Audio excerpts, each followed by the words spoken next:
Ya, Assalamualaikum warahmatullahi wabarakatuh. Bismillahirrahmanirrahim. Alhamdulillahirrabbilalamin. Salatu wassalamu ala asrofil anbiya wal mursalin. Anak-anak, ini adalah pembelajaran untuk hari Senin tanggal 20 Juli ya, 20 Juli 2020 untuk mata pembelajaran tematik. Saya jelaskan di link YouTube karena memang video ini jika saya posting di WA ataupun saya posting di Google Classroom, saya rasa terlalu berat. Jadi pembelajaran hari ini saya linkkan saja di YouTube. Anak-anak, ini pembelajaran kita kali ini adalah tentang tematik 5A dengan judul tematiknya adalah organ gerak hewan dan manusia. Kalau melihat dari konteks judulnya ini adalah mapel IPA ya. Kebanyakan adalah nanti membicarakan tentang mapel IPA. Tapi di tahun 2020 ini mapel IPA keluar dari tematik dan nanti akan diajarkan sendiri oleh Pak Solikin ya. Jadi nanti Pak Solikin mengajarkan IPA di kelas 4, 5, dan 6. Nah, sedangkan tematiknya isinya apa nanti? Isinya tentang bahasa Indonesia, SBDP, IPS, dan PPKN ya. Ya, kita lanjut saja. Masih berkaitan dengan materi minggu lalu, yaitu tentang paragraf. Mungkin anak-anak sudah tahu apa itu paragraf ya. Paragraf itu apa ya paragraf itu ya? Coba, ini pelajaran kelas 4. Siapa yang masih ingat tentang paragraf ya? Ya, paragraf ialah kumpulan dari beberapa kalimat yang dirangkai. Ya, kalimat. Masih ingat ya? Kalimat itu apa? Kalimat itu rangkaian dari kata. Kembali lagi, apa itu kata? Kata itu rangkaian dari suku kata. Apa itu suku kata? Suku kata itu rangkaian dari huruf dulu ya. Di kelas 4 kita ajarkan seperti itu. Nah, sekarang kita masuk ke paragraf. Paragraf ialah kumpulan dari beberapa kalimat yang dirangkai. Nah, ini contoh paragraf. Ya, lihat. Ini paragraf. Cuma satu paragraf ya. Ciri paragraf biasanya di sini ada spasi ya. Spasi seperti ini. Kemudian kalimat itu dari awal hingga titik atau dari titik sampai ke titik berikutnya. Coba satu paragraf ini kira-kira ada berapa kalimat ya? Nah, kita hitung saja titiknya ya. Kita hitung titiknya. Titiknya ada 1, 2, ini koma ya, 3, ini koma. Oh, ini tadi koma ya. 3, 4, 5. Ini ada 5 kalimat ya. Ini dalam paragraf ini masih atau ada 5 kalimat. Kita lanjut. Di dalam paragraf terdapat ide pokok atau biasa disebut kalimat utama atau pokok pikiran atau paragraf utama. Ya, sama saja ya.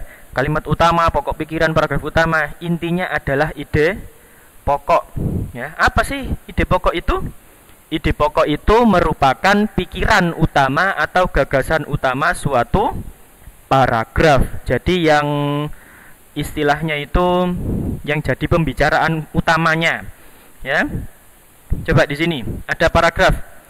Hewan selanjutnya adalah amfibi. Contoh amfibi yang sering kita temui adalah katak. Pada awal tahapan hidupnya, katak hidup di air dan disebut berudu. Berudu bergerak dengan cara berenang menggunakan ekor. Katak dewasa hidup di darat dan bergerak dengan cara melompat. Kira-kira ini ide pokoknya mana ya? Ya, biasanya kalau mau cari ide pokok itu lihat di awal kalimat atau di akhir awal paragraf ini ya. Ya, awal kalimat atau di akhir kalimat ya. Kebetulan ide pokok pada paragraf ini ada di awal. Ini dia. Hewan selanjutnya adalah amfibi. Jadi ini ide pokoknya atau kalimat utamanya, dan sisanya adalah kalimat pendukung dulu ya. Masih ingat ya kalimat pendukung ya? Kalimat pendukung itu yang menjelaskan isi dari kalimat utama atau ide pokok. Iya. Nah, ini sebenarnya ada garis bawahnya, cuman nggak kelihatan ya. Iya. Nah, dalam kelas 5 ini kita masuk di jenis-jenis paragraf. Pertama ada paragraf deduktif. Yang kedua ada paragraf induktif. Yang ketiga disebut paragraf campuran. Apa itu ya? Deduktif, induktif, dan campuran. Baik, paragraf induktif itu paragraf yang kalimat utamanya berada di awal kalimat atau ide pokoknya itu di awal. Ya, ini intinya. Kalau de berarti depan, berarti awal. Berarti kalau nanti anak-anak ada pertanyaan apa itu paragraf deduktif, jawabannya de depan gitu ya. Ingat-ingatannya gampangannya de depan berarti awal. Oh, berarti kalimat utamanya ada di awal kalimat ya, atau awal paragraf. Kalau induktif kebalikannya. Kalau de tadi depan, induktif berarti belakang atau di akhir kalimat ya. Paragraf deduktif adalah paragraf yang kalimat utamanya berada pada akhir kalimat ya. De in, de depan, in di belakang atau di akhir gitu ya. Kemudian ada paragraf campuran. Paragraf campuran itu kalimat utamanya berada di awal dan juga di akhir. Karena tidak menutup kemungkinan satu paragraf itu nanti dijelaskan atau ide pokoknya ada di awal juga di akhir, dan tengah-tengahnya nanti ada kalimat pendukung. Jadi kalimat pendukungnya cuma ada di tengah. Kalimat awal dan kalimat akhirnya berupa ide pokok. Kita kasih contoh. Ya, nah ini contoh paragraf deduktif. Jangan lupa dicatat ya nanti ya. Ya, nanti saja catatnya di Google Classroom. Ini akan saya inikan di Google Classroom nanti. Saya posting di Google Classroom untuk PowerPoint-nya. Ya, ini ada satu paragraf ya. Coba anak-anak, kita ini kasih contoh paragraf deduktif. Kalau paragraf deduktif biasanya kalimat utamanya ada di awal ya. Selain itu ada pula burung, ini kalimat utama, dan sisanya adalah kalimat penjelas. Lihat, burung itu utama ya. Burung dijelaskan jenis-jenis burung menggunakan, ada burung yang menggunakan sayap untuk terbang. Oh, burung ya. Kalimat kedua ini menjelaskan burung.